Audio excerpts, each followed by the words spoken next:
sobre su cabeza, sobre su frente, Padre, en el nombre de Jesús. Se secará la hierba y marchitará la flor, mas la palabra del Dios nuestro permanece para siempre. Isaías 48.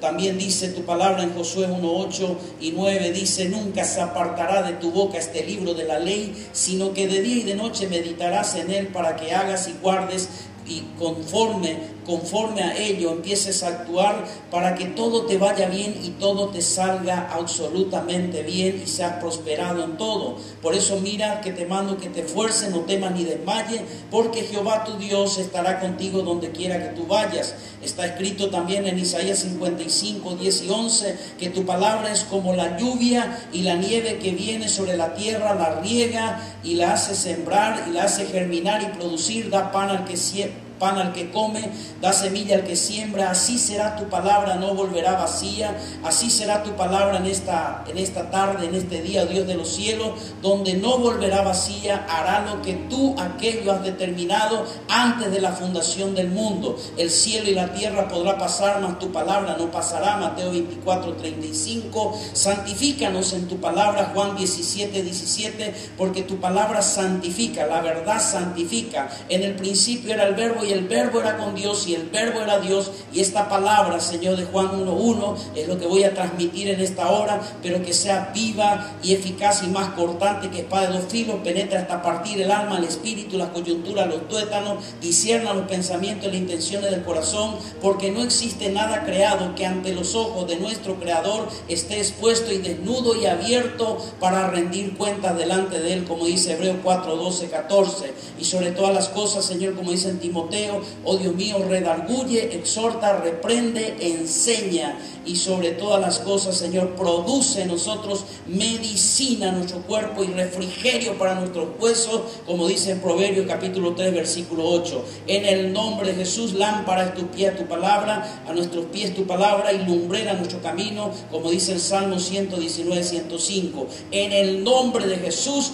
gracias por esta palabra que tú nos vas a dar, que va a profundizar, va al corazón, va al intelecto, va al espíritu, va al alma, y va a producir fruto al 100%, y va a producir multiplicación y crecimiento en el poderoso nombre de Jesús. Amén y amén. Den un aplauso a la palabra del Señor en esta tarde, en este día. Quiero compartir con respecto cómo realmente Cristo rompió maldiciones familiares y activó un plan perfecto de bendición. Para ello vamos a Mateo capítulo 12, versículos 28 al 30.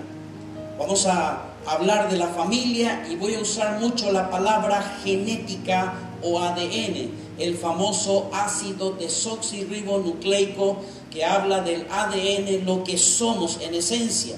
Es una palabra científica, la palabra genética es algo nuevo para la ciencia, porque a partir de 1953 fue cuando un hombre llamado Watson con su compañero descubrieron que lo que producía la herencia o la genética, el principio de la genética de transmisión de las cosas espirituales, se transmitía a través del ADN. Por el ADN es que nosotros tenemos parecido con nuestros hijos a los padres, etc.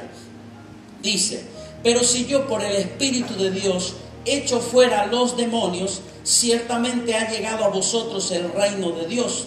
Pues, ¿cómo puede alguno entrar en la casa del hombre fuerte y saquear sus bienes si primero no lo ata? Entonces podrá saquear su casa. La palabra casa en este texto de la palabra del Señor es la palabra oikía. La palabra oikía tiene varios significados. Significa casa, habitación, hogar, familia y generación. Pero en este texto y contexto, lo que más resalta es la palabra oikía, que es generación. Entonces, ¿qué significa esto? Lo que está diciendo Dios, como dice en el versículo 29. ¿Cómo puede alguno entrar en la generación del hombre fuerte y saquear sus bienes si primero no lo ata? Entonces podrá saquear su generación. Para poder proseguir es necesario entender lo que significa la palabra gen. Permita darle primero la palabra etimológica o la palabra que significa, de dónde nace. Gen es de la raíz del latín genus, de la biología es secuencia de ADN que constituye la unidad funcional para la transmisión de los caracteres hereditarios. Le voy a hacer sencillo porque yo no vine a enseñar medicina, vine a enseñar la palabra del Señor. Significa que a través del ADN hay una replicación con mis hijos. A través del ADN es que sus hijos no le parecen a otra persona, le parece a usted. Y hereda ciertas partes, caracteres, y de ahí viene lo que se llama herencia. Ahora, es importante entender que el ADN ya estaba hablando el Señor de esta palabra para poder entender profundamente cuál era la obra de Cristo y qué Dios está esperando de nosotros, a dónde Dios nos quiere llevar con el Evangelio. Muchos de nosotros pensamos que Jesús vino a salvarnos del infierno. Jesús no nos vino a salvar del infierno. Jesús vino a salvarnos del pecado que nos lleva al infierno. ¿Me entiende, verdad? Amén. ¿Cuántos dicen amén?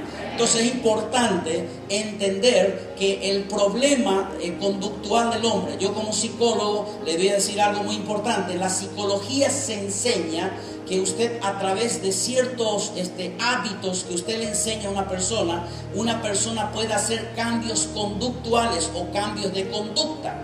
Y eso es correcto, uno puede lograr. Pero Jesús no vino a hacer cambios conductuales. Jesús vino con una condición de cambiarnos de fondo, de tal manera de cambiar nuestra genética, nuestro ADN, porque esto estaba degenerado. De ahí viene la palabra degenerado, que es el gen. Estaba degenerado. Entonces Cristo vino a hacer una obra de cambios genéticos. Y eso es lo que vamos a descubrir en este momento. Mismo la palabra del Señor habla de que la genética es una palabra que hoy en día recién los escuchamos, pero sin embargo esta palabra hace 3600 años, porque algunos dicen que el escritor de Génesis, Éxodo, Levítico, Número de Deuteronomio fue Moisés, y eso fue escrito hace como 3600 años, ya se usaba esta palabra científica. Hoy, ¿sabe qué? Yo pienso personalmente que muchos dicen que la ciencia está avanzada y que la Biblia se va retrasando. Yo le voy a decir, está equivocado. La ciencia está retrasado conforme a la Escritura. La ciencia está retrasado porque él ya no estaba hablando de genética. Imagínense 1980, libro de obstetricia de William en los Estados Unidos, 1980, decía en un párrafo del libro de medicina, decía, el niño que está en el vientre de una mujer, el niño no nato, es el segundo paciente. Se le consideraba una persona en 1980, pero sin embargo la Escritura, prácticamente 2600 años, el rey David dijo, Señor, mi embrión vieron tus ojos, y en tu libro se estaban escritas todas aquellas cosas que luego fueron formadas sin faltar ninguna de ellas. Dios dice en su palabra, 600 años de Cristo ya estaba diciendo, señores, no solo es una vida, es un ser con propósito, diseño y voluntad. Aleluya, somos hijos de Dios con un propósito. Y decía Dios, dice, hizo Dios, produzca la tierra seres vivientes según su género, dice en Génesis 1, 24, 25, dice, cada género según su género y su especie. Dios determinó una ley que se llama de la genética. Eso no fue inventado por el hombre. Hay una ley de genética y hay una ley de herencia. ¿Qué significa eso? Por eso es que la ciencia está retrasada. Cuando más estudien la genética, se van a dar cuenta que los árboles producen árboles, las hortalizas producen hortalizas, que los animales producen animales, que los monos producen monos y que los hombres producen hombres. Y no monos que son producidos como si fuera pensando en una teoría de la evolución. Aunque yo soy partidario de la teoría de la evolución, me encanta la teoría de la evolución. Me encanta Darwin cuando dice que el hombre nace y va evolucionando desde el mono al volverse hombre. Y yo estoy totalmente de acuerdo con él, pero al revés. El hombre cada vez se vuelve más mono. En eso sí estoy de acuerdo. Y mira, entonces se produce una herencia hereditaria. Por eso la Biblia habla Usted me dice, pastor, ¿qué tiene que ver esto con familia? Claro que sí, porque mi familia tiene una genética. Tenemos los mismos rasgos. ¿De dónde venimos nosotros? Porque la pregunta filosofal es, ¿quién soy? ¿De dónde vengo? ¿Y hacia dónde voy? Esa es la principal pregunta filosofal. Y eso Dios te responde, de dónde vienes, hacia dónde vas. Y eso es importante que en este día usted pueda percibir, y yo voy a hablarle desde el punto científico y al mismo tiempo espiritual y psicológico, cómo usted es, hasta qué punto la obra de Cristo realmente rompió maldiciones para hacernos familias benditas. Amén. ¿Cuánto lo creen? La Biblia dice en Génesis capítulo 5, versículo 1 al 5, dice, este es el libro de la generación de Adán. El día en que creó Dios al hombre a semejanza de Dios lo hizo. Fíjese la palabra libro de generaciones. Es un libro de genética en el que Dios creó al hombre a semejanza de Dios lo hizo, varón y hembra. Los creó y los bendijo y llamó el nombre de ellos Adán el día en que fueron creados. Luego dice la palabra, y vivió Adán 130 años y engendró, la palabra otra vez, la palabra engendró un hijo a su semejanza, conforme a su imagen. Ahora ya Adán había engendrado conforme a su imagen, conforme a su semejanza. Pero para eso es necesario regresar a 1:26, cuando Dios dice, hagamos al hombre a nuestra imagen y semejanza, señoree sobre los peces del mar, produzca, multiplíquese, etc.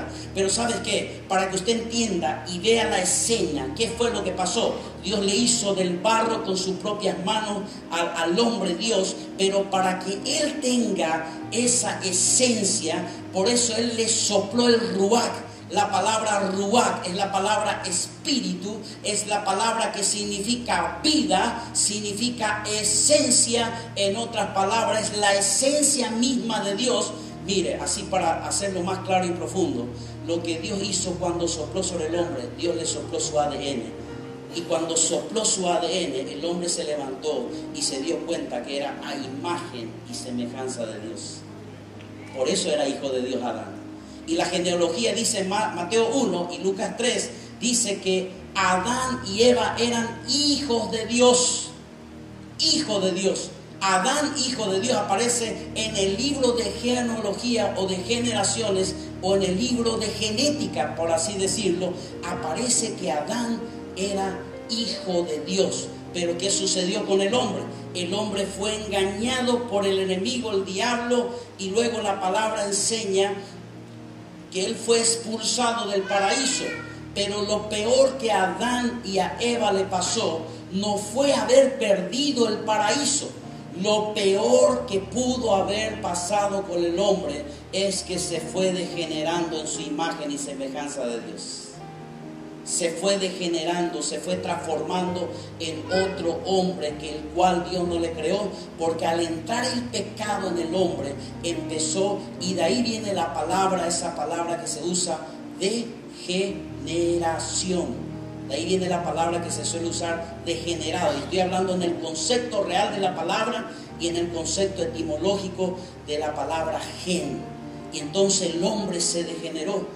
Y Dios comenzó a hacer un plan de tal manera que el hombre que haga no solamente recupere el paraíso, no solamente vuelva a ser santificado, no solamente que la familia vuelva a ser el centro de la historia del paraíso, del centro del corazón de Dios, sino que Dios hizo un plan perfecto. Y entonces de la única manera que lo podía hacer era viniendo Él mismo a través de la persona de Jesús.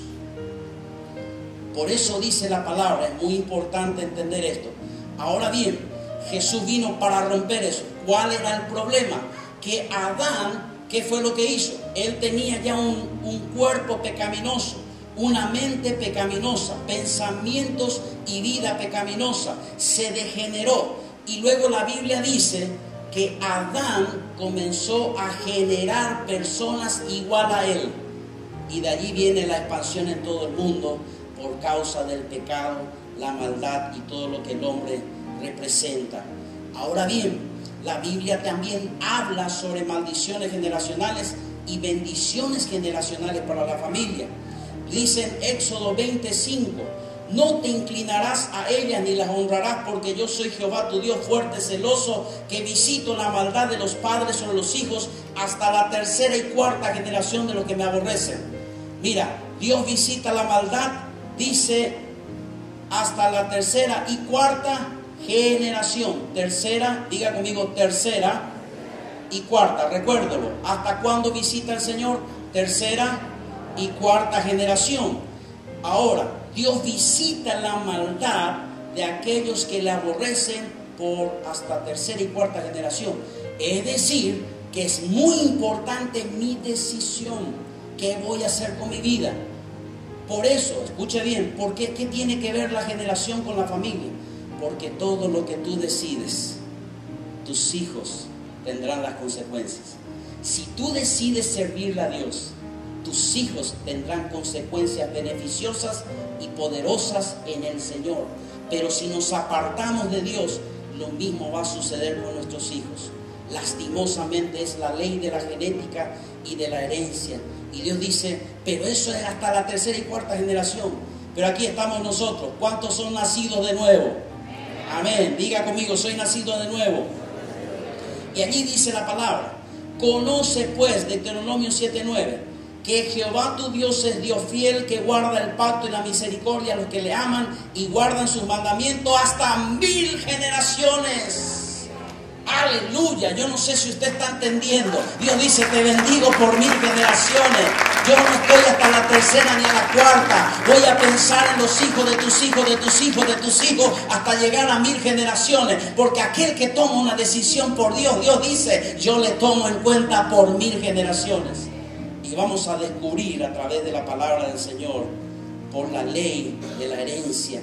La herencia es lo que tiene es una serie de caracteres, genes físicos, psicológicos, materiales y espirituales que se heredan, se traspasan de los padres a los hijos. Rasgos físicos, mentales, materiales. Usted se dio cuenta que no solamente muchas veces el hijo es parecido al padre, sino tiene el mismo carácter. Y no me diga que usted no lo ve eso, porque aquí hay muchas madres que hay veces que mi esposa, cuando mi hija se porta mal, dice, igualito que tu papá. Y yo le digo, ¿por qué no le dice lo mismo cuando se porta bien? ¿Verdad? Siempre recordamos, igualito que tu papá, mira, la misma expresión, el mismo gesto. Mire, impresionante. Yo le conocí a mi padre a los 16 años. Mi padre era terrible. Gracias a Dios. Mira, hermano, lo que hubiese pasado conmigo si yo no hubiese conocido al Señor. Somos 10 hermanos de 5 madres diferentes. Terrible.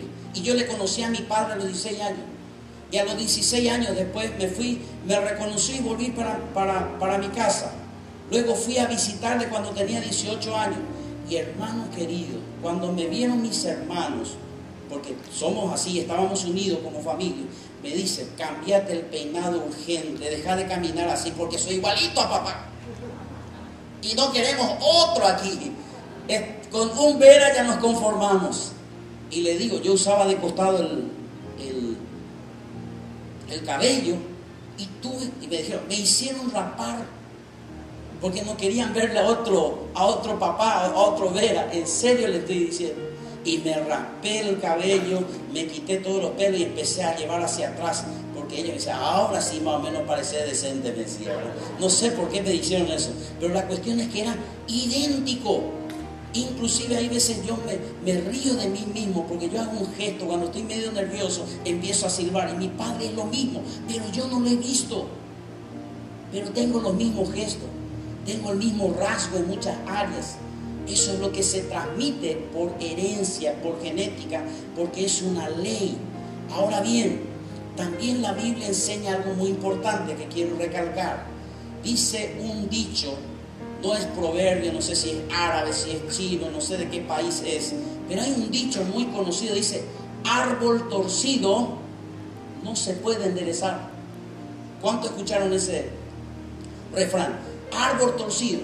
Y yo le voy a decir algo. Es totalmente cierto. Y aún Dios sabe que es cierto.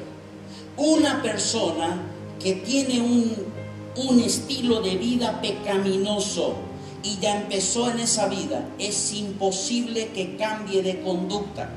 Pero escúcheme todo primero. Es imposible. Jesús sabía eso. Y ahora usted entiende por qué Jesús dijo, es necesario nacer de nuevo. Tienes que nacer de nuevo. Yo le estoy hablando como psicólogo. Tienes que nacer de nuevo. Porque con esto no vas a enderezarte. Y entonces cuando usted viene a Cristo, le da nuevamente nuevo corazón, nuevo intelecto, nuevos pensamientos, nuevos sueños, todo nuevo. Aleluya. Cuando estamos en Cristo, hermano, es tremendo. Nos llenamos de su amor y de su gracia. Por eso dice, la misma escritura dice, ¿cómo no puede el árbol dar malos frutos, el buen árbol? Ni tampoco el malo dar buenos frutos. Todo árbol que no da buen fruto es cortado y echado en el fuego. Así que por su fruto los conoceréis. Entonces esto es importante. Ahora, ¿cómo sucede eso? Le voy a decir algo muy importante. Quiero que usted entienda más profundo. Cuando usted le trae a una persona a Cristo, no es que él, está anotado en el hombre, en el libro de la vida. Ahora vos te morís y te vas al más allá y vas a ver el paraíso, las puertas de perla, el mar de cristal. Hermano querido, a través de Cristo Jesús, ¿sabe qué dice? Y está usando una palabra científica, por eso le hablé de engendrados. Le está hablando de genética. ¿Sabe qué dice la Biblia? Para aquellos que vienen, dice, para los que creen, para los que le recibieron y creen en su nombre, les dio potestad de ser llamados hijos de Dios. ¿Y sabe qué dice la Biblia? En el 1:13 dice, estos no fueron engendrados por voluntad de sangre, ni de carne, ni de voluntad de varón, sino de Dios. Hermano querido, ¿sabe qué sucedió cuando usted le aceptó a Cristo como su Señor y Salvador? En ese mismo instante, algo de la gloria de Dios vino sobre usted y su ADN empezó a ser transformado, su mente y su corazón. Por eso usted está recordando, ¿qué es que pasó? Yo me iba por este camino, para mí todo era las cosas sucias, lujuriosas, las cosas malas, el pecado, la maldad, la iniquidad. Pero cuando Cristo intervino, usted se dio la vuelta y comenzó a caminar en santidad y a vivir en rectitud, porque Dios le tocó en su esencia y ni usted mismo se puede explicar, ni la ciencia puede explicar. Yo trabajo en el campo de la liberación y en mi país, no quiero sonar soberbio, en mi país soy reconocido como uno de los más grandes liberadores, porque me traen casos de diferentes lugares, aún personas que vienen de 500, pasan de los límites de la nación para traerle a una persona para que se le ministre liberación. Yo apenas crecí, yo era ateo, una persona agnóstica primero, luego me volví ateo. Y ateo con mucho conocimiento, leía mucho y comenzaba a decir, René Descartes era mi filósofo preferido, cogito ergo sum, pienso luego existo, y un montón de cosas, yo con filosofía. Pero un día apareció Cristo en mi vida y ¿sabes qué? Le conocí al Señor de una forma sobrenatural, y a los 6 meses yo ya estaba haciendo liberación. Estaba ministrando liberación, y hasta hoy día aproximadamente cara a cara, sin contar lo que sucede en las iglesias y todo lo que sea, como 4.500 casos en estos 27 años.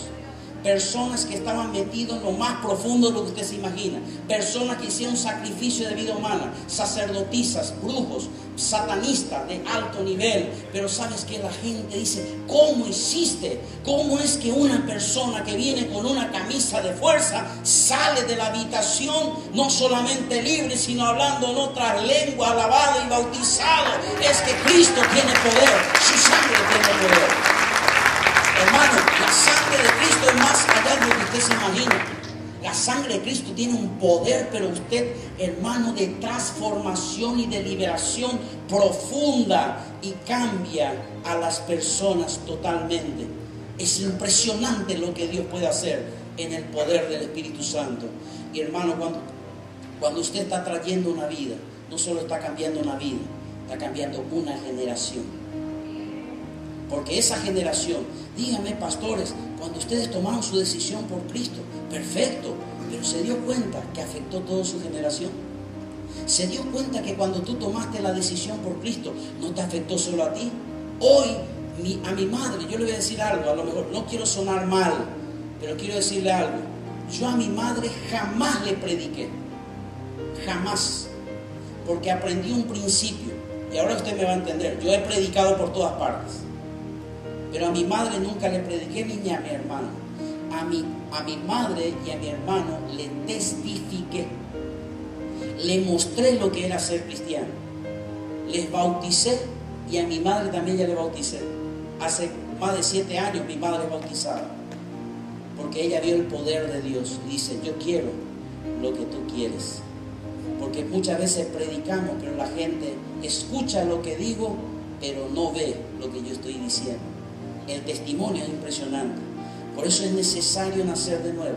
Usted me dice: ¿qué tiene que ver esto con la familia? Le voy a decir hasta qué punto tiene que ver con la familia. Aquí en Estados Unidos había 2 familias norteamericanas. Espero, usted me disculpa si por ahí tengo mala la dicción para hablar en inglés o decir unas palabras, pero uno se llamaba Matt Jukes, y él era un ateo que no quería saber nada de Dios, y era contemporáneo de un hombre llamado Jonathan Edwards. ¿Se acuerda, pastores? Jonathan Edwards, un hombre de Dios lleno del Espíritu Santo. Mire, hermano, yo crecí con la biografía de grandes cristianos. Cuando llegaba la historia de Jonathan Edwards, yo decía: yo quiero tener lo que él tiene. Era impresionante, un hombre utilizado por Dios de una manera sin igual. Pero en ese mismo tiempo, en la misma connotación, Matt Jukes tuvo la misma oportunidad de aceptar a Cristo como Jonathan Edwards. Pero Matt Jukes dijo, le dio la espalda a Dios. Y Jonathan Edwards le dijo: Señor, yo quiero hacer tu voluntad. ¿Sabe cuál es la diferencia? Se hizo un estudio histórico con respecto a estas 2 familias, y Matt Jukes se casó con una mujer impía, y fue posible ubicar a casi 550 de sus descendientes. 300 murieron en la pobreza, 150 eran delincuentes, 7 de ellos asesinos, 100 borrachos y más de la mitad de las mujeres prostitutas. Los descendientes de Matt Jukes le costaron más de $1.250.000 al gobierno de los Estados Unidos en dólares del siglo XIX. Así de sencillo. Y empezaron a estudiar la vida de Jonathan Edwards y dónde están sus descendientes. Encontraron que la cantidad de descendientes era 3 veces mayor.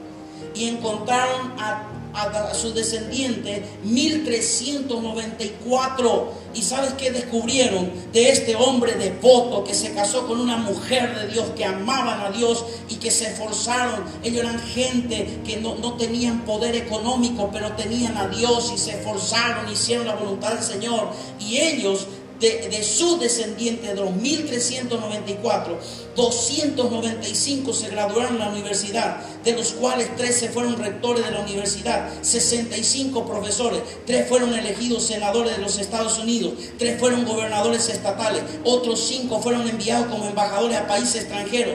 Fueron 30 jueces, 100 abogados, uno de ellos decano de la Facultad de Derecho, 56 médicos y uno de ellos decano de esa facultad, 75 oficiales del ejército, 100 famosos misioneros, predicadores destacados, 80 ocuparon algún cargo público, de los cuales 3 fueron alcaldes, uno fue contralor del Departamento del Tesoro de los Estados Unidos y otro fue vicepresidente de los Estados Unidos. Hermano querido, cuando tú vienes a Cristo y te postras delante del Señor, Dios dice: te estoy bendiciendo a tu generación y a los hijos de tus hijos.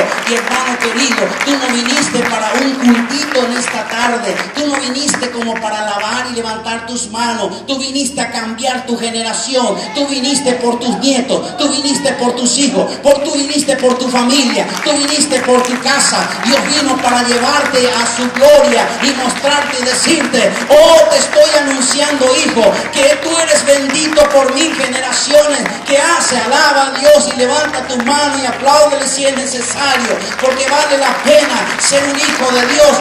Hoy te estás esforzando. Hoy tienes una pequeña pieza donde tratas de vivir y sobrevivir, pero tus hijos no tendrán eso. Hoy quizás tú vienes de otro país por ciertas circunstancias económicas, pero quiero decirte, hermano, palabra profética: Dios no te trajo, no fue el problema, no fue la falta de dinero, es que Dios también le quiere honrar a Estados Unidos, que ha enviado miles de misioneros, y entonces Dios también ha despertado tu espíritu para que tú traigas el evangelio de poder y cambiar generaciones y bendecir generaciones, y tus hijos se van a levantar en este lugar y elevarán puertas de ciudades y de naciones. Así serán tus hijos y será alabado el nombre del Señor. ¿Por qué? Porque Cristo viene pronto. Y te agrego una palabra profética: pero Dios me ha dicho, pero antes de eso derramaré de mi espíritu sobre toda carne. Vuestros hijos soñarán sueños, sus ancianos verán visiones, se levantarán y comenzarán a honrar en el nombre del Señor. Y cuando vean estas cosas y señales malas, mas vosotros, mi pueblo del Señor, dice: erguid vuestra cabeza, porque vuestra redención está cerca. Dios quiere bendecir tu generación y tu vida.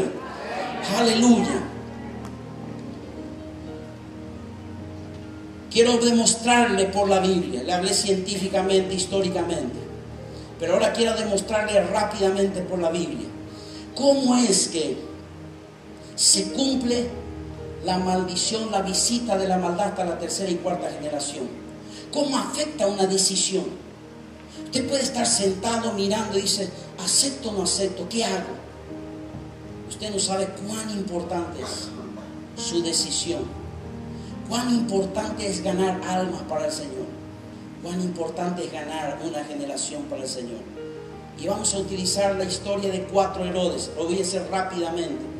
Herodes el Grande, Mateo capítulo 2, versículo 1 y 3. Ahora, ¿se acuerda del texto base? O sea, ¿se acuerda de que le decía que la maldición era visitada por Dios hasta la tercera y cuarta generación? Y vamos a ver si eso se corrobora por la Biblia. Dios dice así en su palabra, y nos permite ver la historia de 4 Herodes. Yo no sé si sabía, algunos a lo mejor pensaban que había 1, había 2, pero hay 4 Herodes en la Biblia. El primer Herodes el Grande, Mateo capítulo 2, versículo 1 al 3. ¿Sabes que Herodes el Grande era mitad judío y mitad idumeo? La mitad de él era una línea de Jacob y la otra línea de Esaú. ¿Se acuerdan? Jacob amaba a Dios, Esaú amaba al mundo. Y él tenía la mitad de cada uno. Mitad judío, mitad, por así decir, mundano. Amaba las cosas del mundo. Y él estaba como gobernador. Y Dios dice, y esto aprendí algo tremendo de parte de Dios: cuando Dios visita la maldad hasta la tercera y cuarta generación, escúcheme bien, no la visita para destruir, la visita para darle oportunidad. Le trae oportunidad, porque Él quiere cambiar nuestra generación. Y Dios le quiso dar oportunidad a los Herodes. Y el primer Herodes, ¿sabe qué hizo Dios? Le envió a una persona, a unos magos, que en ese tiempo la Biblia habla de magos, pero eran astrónomos, personas que leían las estrellas científicamente en ese tiempo. Y esos astrónomos vinieron a hablarle, no eran astrólogos, eran astrónomos.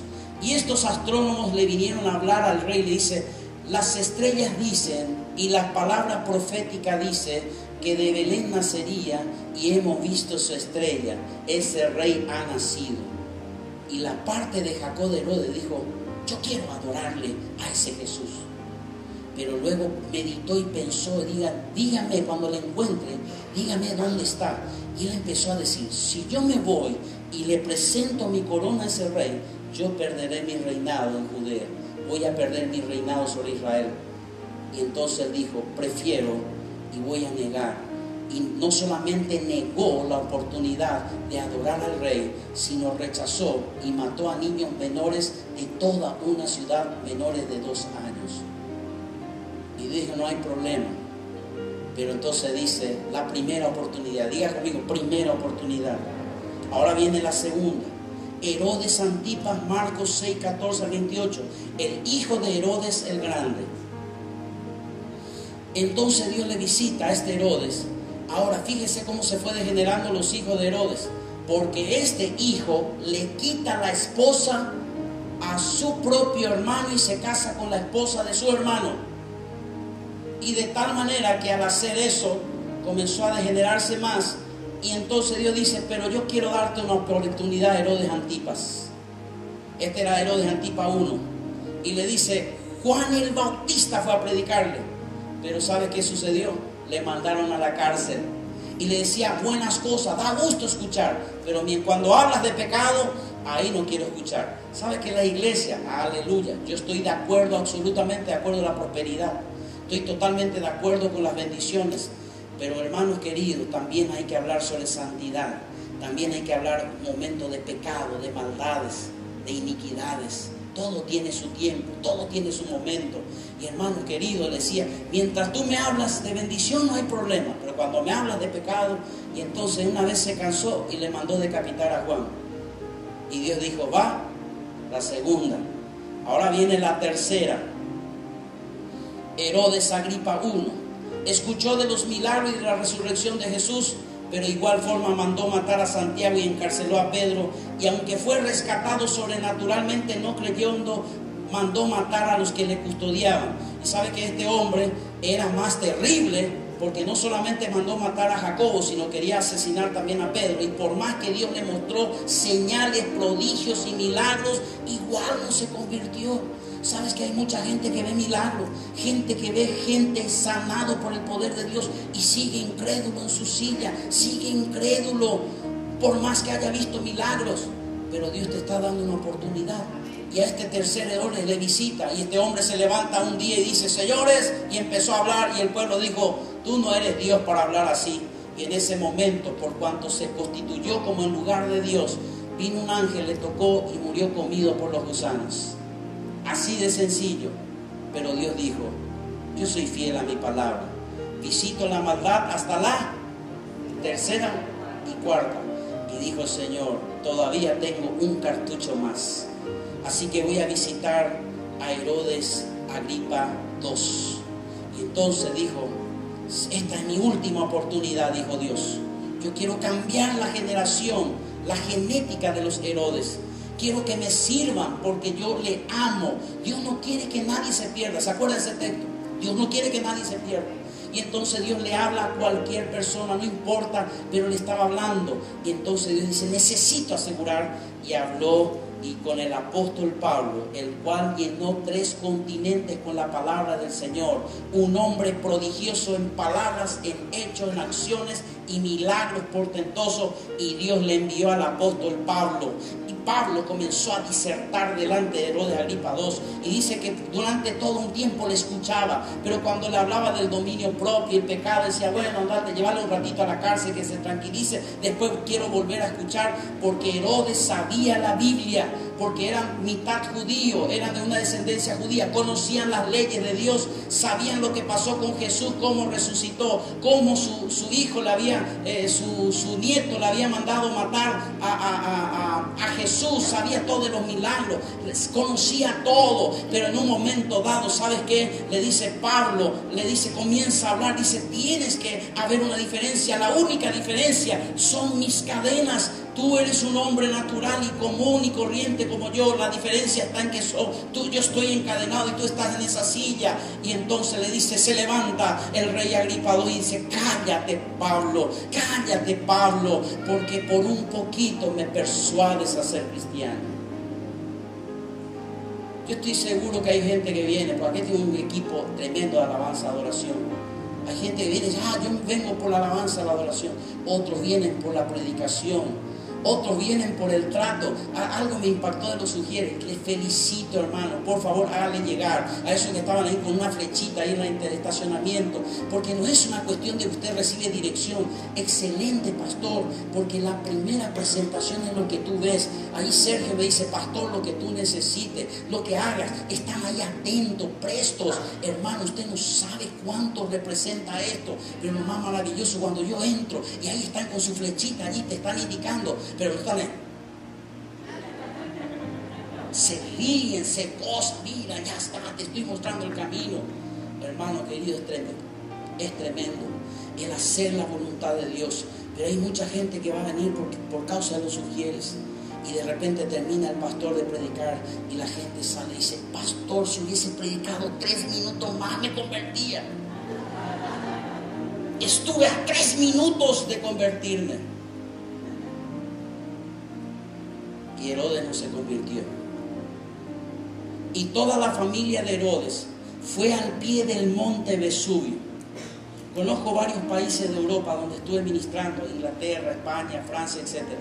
Pero estuve en Italia y estuve en Pompeyo, en esa zona donde estuvieron los Herodes. Ahí estaba al pie del monte Vesubio. Ahí estaba la familia, los hijos. Imagínense la decisión de Herodes. Rechazó a Jesús. Rechazó al más grande apóstol. Rechazó la palabra profética de Juan el Bautista. Rechazó al mismo Jesús porque uno de ellos le mandó matar. Pero ¿sabes qué? Se acabó y dijo: mi promesa está la 3ª y 4ª generación. Y se acabó la 4ª generación en el 24 de agosto del 79, año 79 después de Cristo. Entra en erupción ese volcán y desaparece por completo Herculano y Pompeyo. Yo estuve en ese lugar y, hermano, no es mentira. No sé si por ahí tienes una imagen, si se puede ver, porque recién estaba colocando ahí las imágenes. Hermano querido, usted ve cuerpos petrificados, personas. Yo he visto niños, fíjense esas personas que están allí. Esos son cuerpos petrificados. Son personas que estaban allí. Mire, uno estaba recostado tratando de hablar a su hijo, otro estaba durmiendo, otro estaba descansando. Y había personas, porque cuando erupcionó había tan nube negra que no se podía salir y que preferían quedar en su casa. Y nos explicó una persona que la gente no muere por las lavas que caen, porque las lavas pasaron por el pueblo. No muere por eso. Dice que muere porque lanza unas ráfagas de calor, no como fuego, una ráfaga de calor que cuando tú aspiras en 1 segundo, todo tu cuerpo se deshidrata y te secas y te caes muerto. Yo he visto niños que estaban en la mesa con la comida. Así estaban y así perecieron. Así murieron todos los Herodes. No hubo oportunidad para ellos. Y aparte de eso se cumplió la palabra profética que Dios dijo: los idumeos desaparecerán de la faz de la tierra. Dios podía haber transformado eso si Herodes hubiese tomado la decisión. ¿Sabes qué? Perdió su oportunidad. Hermano querido, ¿sabe por qué estoy aquí en este día? Porque Dios te está dando una oportunidad y te dice: tú no viniste a un culto normal y corriente, tú viniste a cambiar tu generación. Quiero que sepas que no eres tú el que vas a recibir a Cristo, es tu familia, es tu casa. Y porque tú te preguntas: pero ¿qué hago con mis hijos? Dale a Cristo. Cuando vean a ti en Cristo, tu familia va a comenzar a ser transformada y cambiada. Y se cumplió la palabra cuando dice hasta la 3ª y 4ª generación. Y a propósito, ¿ahora usted entiende por qué Dios dice no te unas en yugo desigual? ¿Me está entendiendo? Porque cuando usted está mezclado en una relación, estoy hablando especialmente del matrimonio, no estoy hablando de religión, estoy hablando de yugo desigual. Una persona que no le ama a Dios y está a su lado, pero usted le ama a Dios, sobre él recae un juicio, pero sobre usted va a caer la bendición. Y ahí es donde Dios dice: no puedo bendecirte. Por eso Dios dice en su palabra: no te unas en yugo desigual. ¿Se dio cuenta que tiene profundidad? No es una cuestión de decir: a mí se me antoja, no quiero que te junte. No, porque hay una generación de maldición, pero hay una generación de bendición. Y por último, le digo esto. ¿Se acuerda? Le dije: ¿cuántas generaciones son benditas? 1000 generaciones. Diga conmigo: mi generación será bendita por 1000 generaciones. Yo seré bendito. Para Dios demostrar lo mismo, utilizó lo más crudo, doloroso o pecaminoso que uno se puede imaginar. Estaba el pueblo de Israel, las leyes de Dios, estaba Moisés, Josué, y leyes determinantes sobre sexualidad, sobre lujuria, sobre moralidad, y todos aquellos que no eran parte del reino de Dios eran aniquilados, y entre ellos estaba Jericó.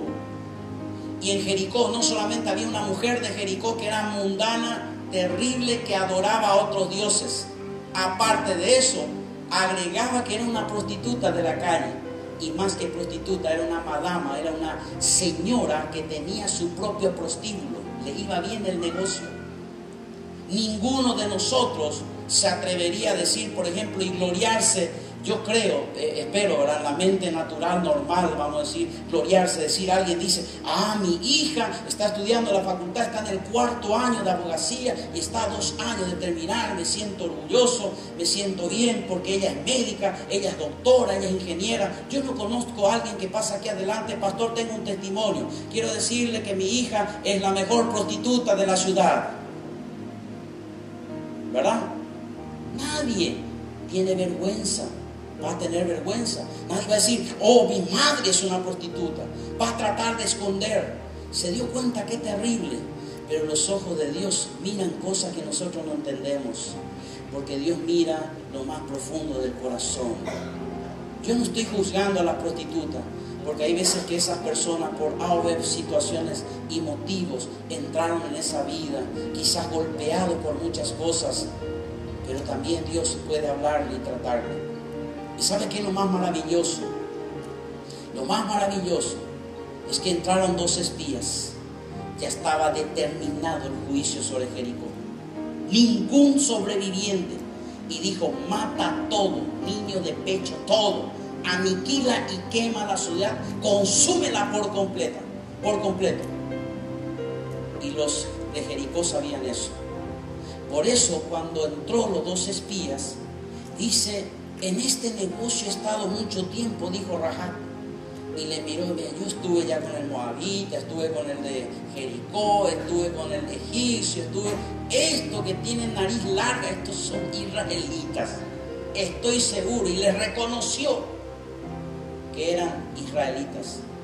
Y cuando le vio entrar, dijo, Rahab dijo, cuando ella fue la única que le reconoció, hasta que después otros le reconocieron. Pero ella fue la primera en reconocerle. Ella podía decir, ven aquí, arréstenle, ellos son los que quieren destruir nuestra ciudad. Pero Rahab fue corriendo a los 2 y les dijo estas palabras, yo sé que ustedes son israelitas y sé que sirven al Dios de todas las cosas. Y miren lo que le dice Rahab, Jehová, oyendo esto, ha desmayado nuestro corazón y ha quedado más aliento en hombre alguno por causa de vosotros, porque Jehová vuestro Dios es arriba en los cielos y abajo en la tierra. Os ruego pues ahora que me juréis por Jehová, que como he hecho misericordia con vosotros, así la haréis vosotros con la casa de mi padre, de la cual me daréis una señal segura, y que salvaréis la vida de mi padre y de mi madre, a mis hermanos y mi hermana y a todo lo que es suyo, y que libraréis nuestra vida de la muerte. Mire, por favor, quiero repasar porque esto es muy importante. Rahab le dice, seré una prostituta, seré de Jericó, pero si yo les salvo a ustedes, ustedes también tienen que salvar a mi padre, a mi madre, a mis hermanos, a mis hermanas y a todo lo que es suyo, y que libraréis nuestra vida de la muerte. Y le dijo, los 2 espías le dijeron, coloca un paño rojo, le hago más sencillo, un paño rojo grande en la ventana, porque ciertamente Jericó va a caer por completo y será destruido y aniquilado y quemado, pero tu casa quedará viva, y lo que estén dentro de la casa, todos aquellos quedarán vivos cuando veamos la señal del paño rojo. Y hermano querido, Rahab creyó y hizo eso, pero sabe que antes que eso, no era orgullo de su familia, era la prostituta de la casa, era la que tenía vida sucia. Y Rahab trató de encontrar el vestido más largo, trató de encontrar y quitarse todos los maquillajes que usan en la prostitución, trató de esconder los pechos que trataba de mostrar para conseguir más gente, para tener mejor su negocio. Estaba vendiendo su cuerpo y la vida de otras mujeres, y así ella se fue con lágrimas en los ojos y golpeó enfrente de una casa las manos, y alguien le vio en el pórtico, en la puerta, Y era un hombre que estaba recostado por la silla, estaba recostado en una silla. Y entonces la mujer que estaba en la cocina le dice a este hombre: mira, mujer, ¿será que es Rahab, nuestra hija, la prostituta, la que está golpeando la mano? No le puedo reconocer porque está irreconocible. Cuando salió de aquí era inocente, era limpia, era frágil, era prudente y me honraba. ¿Será ella? Y dice: ¿qué querrá esa ramera en nuestra casa? Y entonces ella inclinó, dice: sí, es nuestra hija, dile que entre. Y ella agacha su cabeza diciendo: Padre, yo le he deshonrado, perdóneme por favor, perdóneme con todo mi corazón, les pido. Le deshonré toda su vida, le deshonré todo el tiempo, le traje mala reputación a ustedes, pero ahora quiero decirle que tengo una buena noticia. Por eso vengo a casa. Hice un trato con los israelitas, hice un pacto con Jehová Dios, y Él dijo que guardaría nuestra casa. Y quiero decirte que en esa casa ya no es un prostíbulo, es un lugar de adoración y de bendición al Todopoderoso. Vente conmigo y dice: por favor, llama a mi hermanita, llama a mis hermanos, llama a mi padre, llama a mi madre, llama al sobrino. Y dice: no te olvides del perro, del loro y del gato, porque Dios dijo que no importa quién esté dentro de la casa, será salvado. ¿Sabes qué, hermano? Le voy a decir algo, no se me ofenda. A mí me pidieron muchas veces para que ore por su perro. Y usted me dice: pastor, y me dice: pastor, discúlpeme que le ofenda. Hermano, que yo le quiero pedir que ore por mi perro porque está enfermo de muerte. Y le digo: ¿por qué tienes que molestarte? Porque ellos también van a heredar de parte de nosotros la bendición. Y le digo: oro por el perro y se sana, oro por el gato y se sana, porque Dios también piensa en los animales. Cuando Cristo vino a redimirnos, redimió al hombre, redimió al perro, redimió la humanidad, redime la tierra, redime todo el universo, porque su sangre tiene poder. Y cuando entraron dentro de la casa, su casa cayó todo Jericó. Pero quiero decirte algo muy importante: un solo paño rojo estaba en la ventana de esa casa y defendió esa casa, y esa casa fue intocable. Cuanto más cuando la sangre de Cristo está sobre tu mente y tu corazón y tu vida. Cuanto más tú no tienes un paño rojo en tu casa, tienes un paño de la gloria de Dios, tienes el sello del Espíritu Santo, y Dios guarda tu casa, Dios guarda tu familia. Y dice: tráelo a la casa de Dios, tráelo a tu casa, porque ciertamente el que entra aquí será salvo. ¿Cuánto más? Qué tremendo es el poder, ¿se dio cuenta? Pero ahora quiero decirle algo muy importante. Le dijo Rahab: quiero mostrarte que no importa cuán sucio sea tu pasado, tu presente es lo que vale. Porque aquí muchos de nosotros, y le voy a decir, tenemos pasado tan deshonrosos, tenemos un pasado tan terrible, pero Dios no perdonó, Dios no limpió. Ese es un buen motivo para predicarle a otros. Pero Rahab, la ex prostituta, se va al pueblo de Israel, cambió su vida. Ya comenzaba a usar vestidos más prudentes, cambió su forma de vestir, su forma de hablar. Y un día se miraron con un hombre llamado Salmón. Increíble su nombre, pero era Salmón. Y se miran a los ojos. Y no usó su encanto de prostitución, sino que Salmón se enamoró de Rahab. Porque ahora Rahab ya no era prostituta, era una hija de Dios. Y se casaron. Y al casarse tuvieron un hijo llamado Booz. Y Booz se casó con una moabita llamada Ruth. Y tuvieron un hijo llamado Obed. Y cuando tuvieron un hijo llamado Obed, le engendraron un hijo llamado Isaí. Isaí es el padre del rey David. Se dio cuenta, hermano querido. Usted me dice: por 1000 generaciones. Mire, díganme, ¿cuántos de ustedes han sido tocados por los salmos de David? ¿Cuántos hemos sido inspirados por la vida de David? Eso es gracias a una prostituta que tomó su decisión de servirle a Dios. Porque en los momentos más difíciles usted dijo: Jehová es mi pastor, nada me faltará.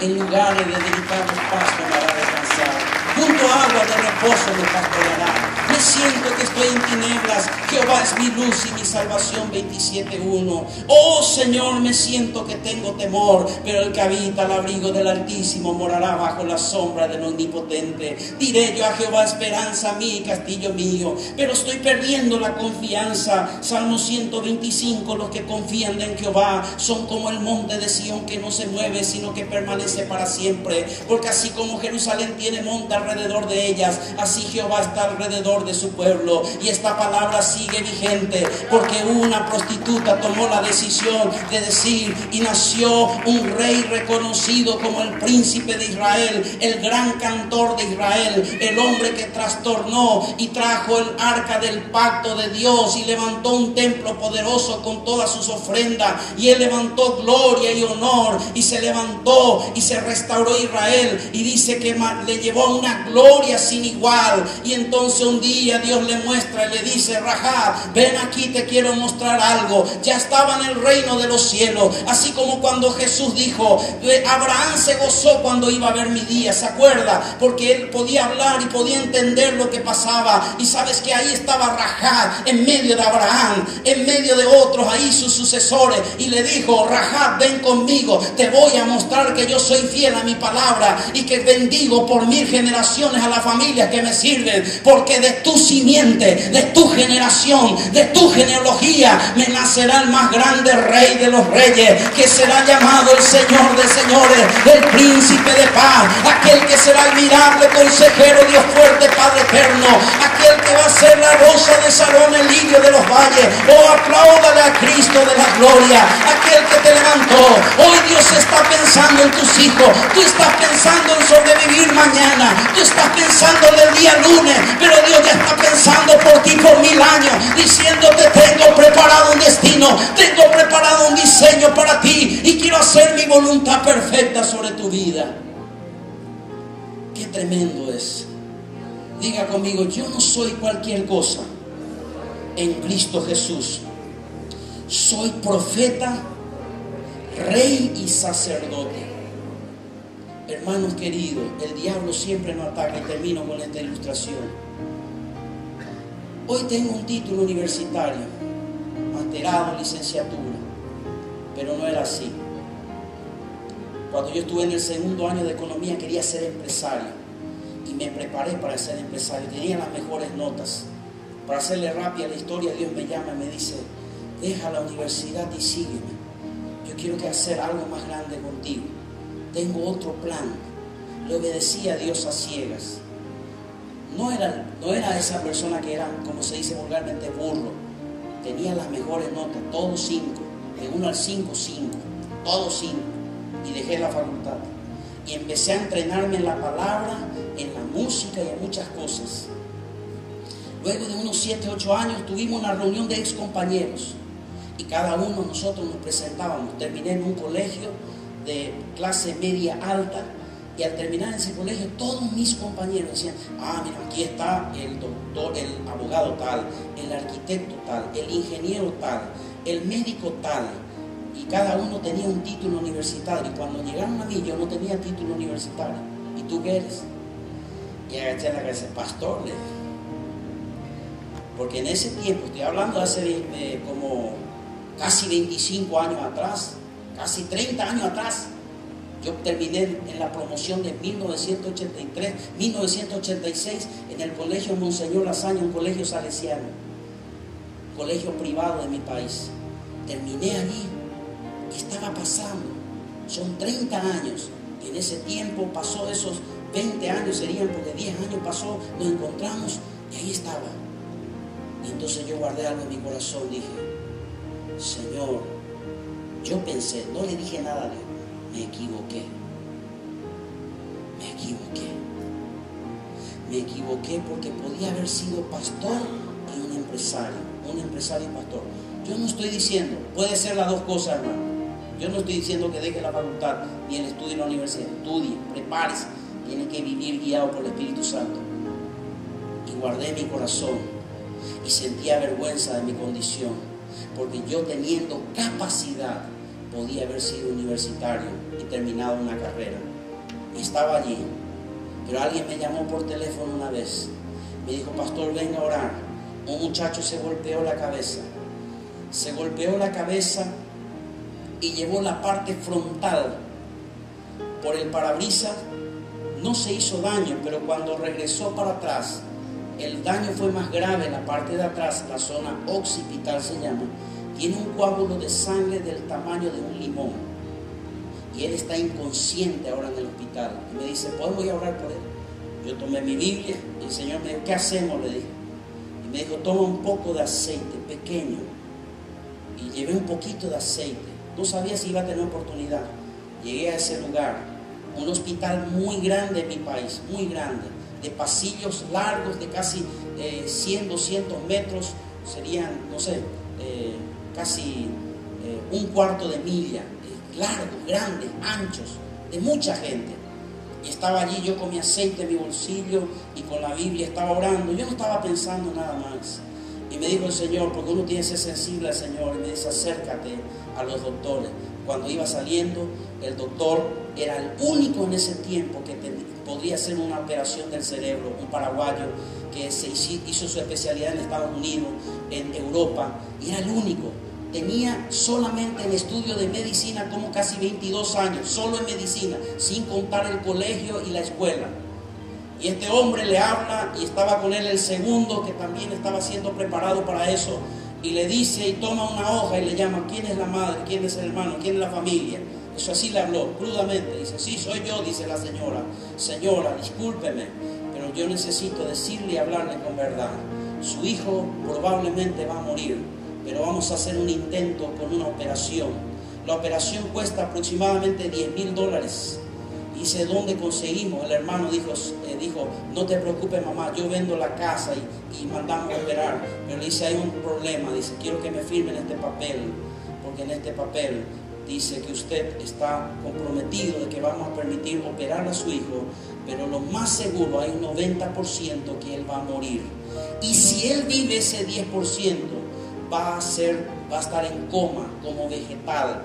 Y si otra vez no está en coma en vegetal, probablemente va a ser cuadrapléjico, no va a poder caminar ni mover los brazos, va a ser un vegetal toda su vida. La mujer cae desmayada, empieza a llorar y los hermanos empiezan a llorar. Y yo estaba allí y decía: Dios, ¿qué estoy haciendo acá? Y en ese momento Dios me dice: para eso yo te llamé, para esto yo te llamé. Para que cuando los doctores digan que no, para que el abogado cuando diga que no, cuando el arquitecto diga que no, cuando la finanza digan que no, para que a través tuyo yo pueda decir que sí. Y entonces me dice: Señor, no te preocupes, solo toma ese aceite, porque este es tu momento, porque yo te he preparado para esto, y por cuanto obedeciste mi voz, para que sepas cuánto valor tiene un hijo de Dios para mí. Quiero que sepas que eres la niña de mis ojos, que eres mi sacerdote, mi príncipe. Tú eres lo especial, mi sacerdote ungido. Y entonces entré por casi 60 segundos. La enfermera me hizo vestir todo así de blanco o de verde, y entré con guantes y quité mi aceite, y en segundo le dije, y me miró la enfermera y me dice: ¿qué hace que le toque? Le digo: no, un ratito nomás le estoy saludando. Le puse en la frente el aceite, no tuve tiempo, y dije: en el nombre de Jesús de Nazaret, que por las llagas de Cristo, aquel que tiene poder en la cruz del Calvario, te declaro sano. Y salí de ese lugar y no pasó nada. Y al día siguiente a ella le estaban haciendo la última tomografía, y entraba en una máquina para tomar tomografía del cerebro, para hacer esa... Es una máquina grande donde se le mete todo el cuerpo y la parte de la cabeza, y le metieron esa máquina porque a las 7 de la mañana le tenían que a este operar. Este hombre estaba inconsciente y le quitaron todos los pelos, estaba totalmente pelado, mate, y cuando estaba ahí inconsciente, allí él iba, ya estaba con la sonda preparado para ir a la habitación, ya estaba con su suéter blanco para ser operado. Y cuando llega a esa sala, de repente él despierta y dice: ¿qué hago aquí? y los doctores le dicen, tranquilo, no te preocupes, estamos haciendo un estudio, te desmayaste, tuviste un golpe, no te preocupes. Le meten en la máquina y vuelven a quitar la máquina, le meten en la máquina y vuelven a quitarle la máquina a este hombre, y la segunda vez dice, esperen un ratito, tenga paciencia. Se fueron a llamar a los técnicos y se dieron cuenta que el equipo andaba perfectamente, le volvieron a meter en la máquina y le volvieron a quitar, y le llaman al doctor principal, le dicen, no sabemos qué pasó, pero este hombre está totalmente sano, desapareció el coágulo. Dios sana, Dios liberta, Dios rompe cadenas, Dios hace maravillas. Tú eres su hijo, su sacerdote. Si me puedes ayudar, por favor, con una melodía, si puedes colocar el sol mayor, por favor. Escribí por eso este pequeño ensayo. Quizás eres, o quizás nunca llegues a ser, de una familia aristocrática, pero tú eres linaje real y sacerdotal. Quizás nunca llegues a ser un electricista profesional, pero tú eres la luz de este mundo. Quizás nunca llegues a ser un deportista famoso, pero tú eres su campeón. Quizás nunca llegues a ser un abogado, pero Dios te dio poder para poner libertad a los oprimidos y cautivos. Quizás nunca llegues a tener un título universitario y un doctorado, pero pondrás las manos sobre los enfermos y sanarán. Quizás nunca llegues a ser un empresario exitoso, pero Dios te llamó a ganar las almas que valen más que todo el oro de este mundo. Quizás nunca llegues a ser un cardiólogo, pero Dios te llamó a sanar a los quebrantados de corazón. Quizás nunca llegues a ser un míster, un superhéroe, pero Dios te dio poder sobre toda fuerza del mal. Quizás nunca llegues a ser el presidente de una nación, pero Dios no te llamó a gobernar por 5, por 6 años, sino por toda la eternidad. Quizás nunca llegues a ser un juez de la Corte Suprema, pero un día te sentarás en su trono y no solamente juzgarás a los hombres, sino juzgarás también a los demonios, a los ángeles caídos, a Satanás. Luego se te dará un hombre nuevo y una casa con puertas de perlas, calles de oro y mar de cristal. Eso lo tiene preparado para usted. Usted es heredero del reino de los cielos, una nueva genética, una nueva familia. Dios tiene preparado para ti, para bendecirte, no por 1000 generaciones en el cielo, sino por toda la eternidad. Levanta tus manos y apláudelas a este rey. Levanta tus manos y ponte de pie y dale gloria, gloria, gloria y alabanza, porque Él es digno, digno, digno de recibir. Oh, bendito sea tu nombre, bendito sea tu nombre, Jesús.